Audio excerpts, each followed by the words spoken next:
True self-defense isn't what people initially think of when you hear the term martial arts. It's not blocks, punches, and kicks. Absolutely, the physical skills are a part of martial art training, but much more is involved in true self-defense.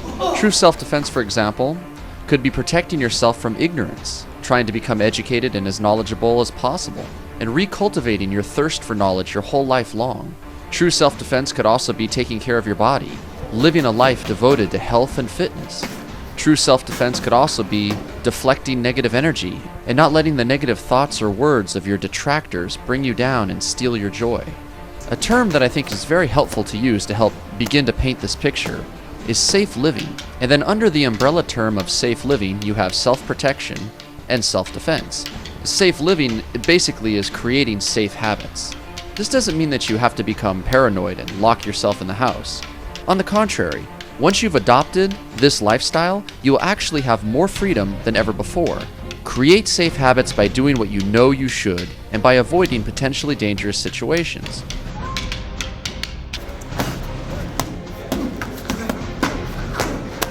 Self-protection is everything that comes before the physical. It's the way you dress, the way you act. A lot of times we invite trouble to us simply with our behavior.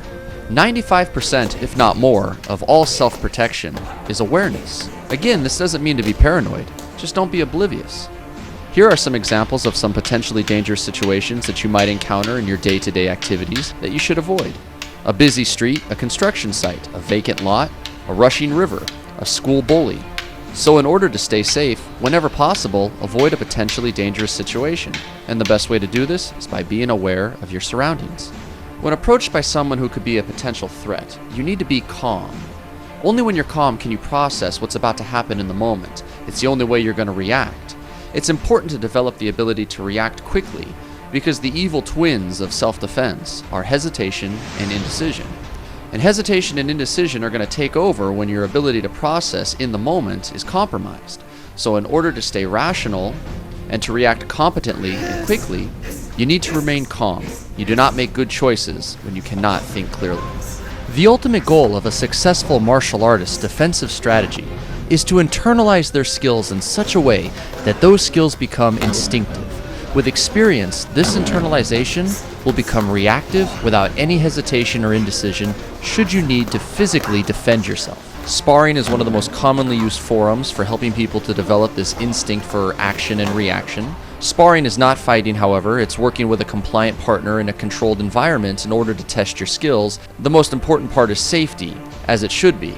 Sometimes you take some hard knocks, and you want to make sure that your friends don't leave with broken noses and black eyes. Sparring provides a forum in which to start to develop free-form movement, quick thinking, and adapting to different types of opponents. Sparring can give you a lot more presence in the moment should you need to physically defend yourself. We must communicate with confidence. The way we carry ourselves speaks volumes to someone who is looking for a potential victim. Bullies and violent attackers usually approach people who don't look very confident. See, everybody's a target at some point in their life, and we can't really help that, but we can help ourselves from becoming a victim. And an attacker doesn't have an alternative plan. They have an alternative victim. You want to stand tall, make eye contact, and project your voice with assertive tonality. Using easy-to-understand phrases like "back off" is your best bet. Try to avoid words that could be empowering to your aggressor, like sir, ma'am, please, and thank you. Also, try not to antagonize them by calling them names or verbally egging them on. Remember, you can practice acting confident even when you don't feel confident. Looking and acting confident doesn't guarantee that no one will bother you. It just makes them less likely to. You don't want to make a bad situation worse. If someone calls you a name, don't call them a name back. Take the higher road. If somebody pushes you, be careful. If you return the push, you may escalate it and make a bad situation worse.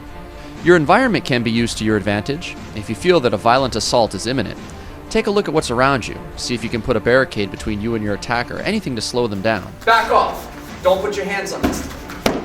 You can also use of your clothing, something to help keep them away from you. Hey, back off! Back off! Back! Get back! Back off! Back off! Back off! Stay away from me! Unless you're a police officer or a soldier, our job is not to detain or apprehend our attackers. Our goal is to get away. If you have a chance to run, run. It doesn't make you a coward. Remember, nothing is solved by fighting. When in doubt, get out. When being approached in a threatening manner, you should always trust your gut.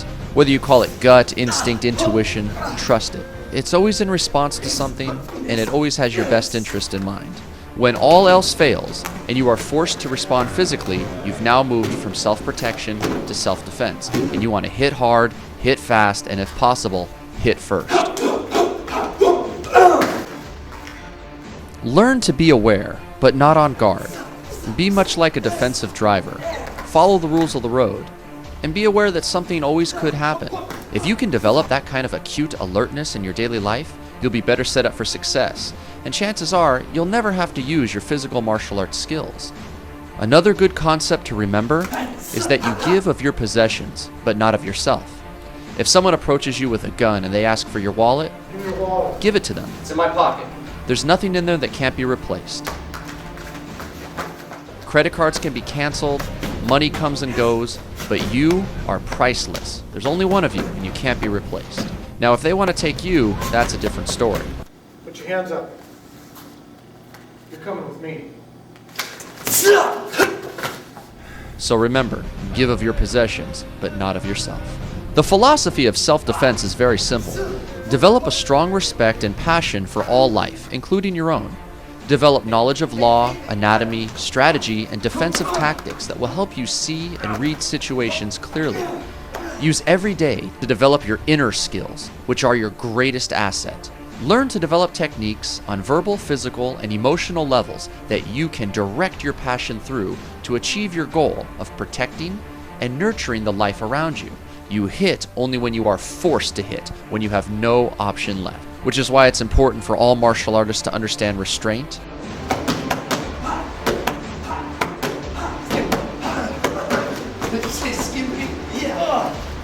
There are 8 basic concepts for the application of defensive techniques, regardless of the style of martial art. Hard, soft, inside, outside, linear, lateral, offensive, and defensive.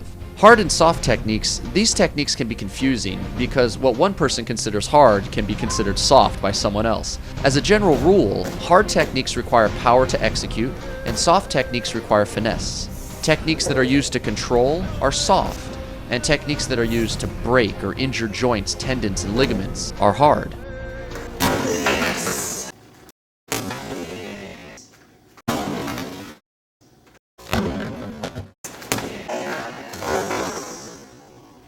Linear and lateral techniques.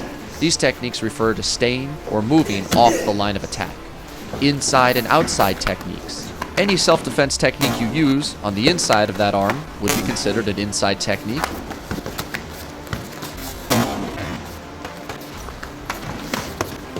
And if you were on the outside of the arm, you have your outside techniques. Offensive and defensive techniques.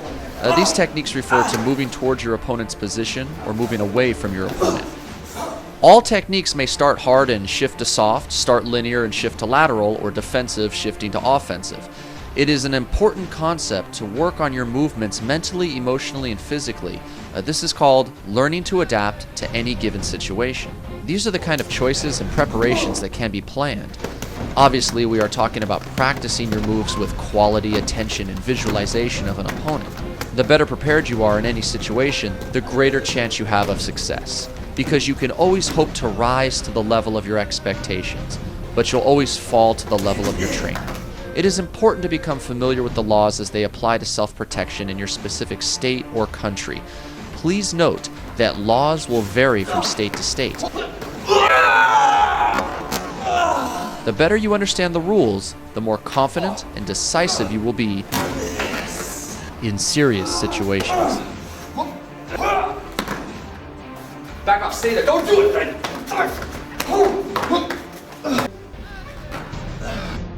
Please remember, the longer you stay in martial arts, the easier it is to process all of this information and actually apply it. Knowledge is power.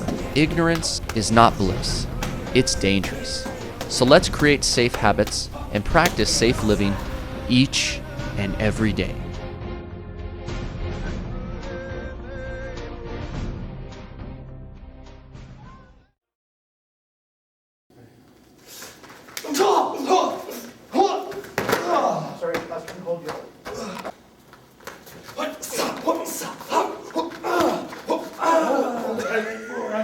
Go after it That's like okay. like you're a crack addict needing money. Yeah, you need that money. Oh, I was gonna go into the roll. Hold on.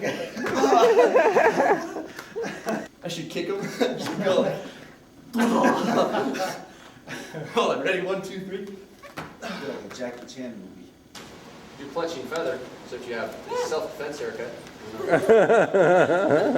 make it work. Remember how it goes? If you cross up, out, palm, good.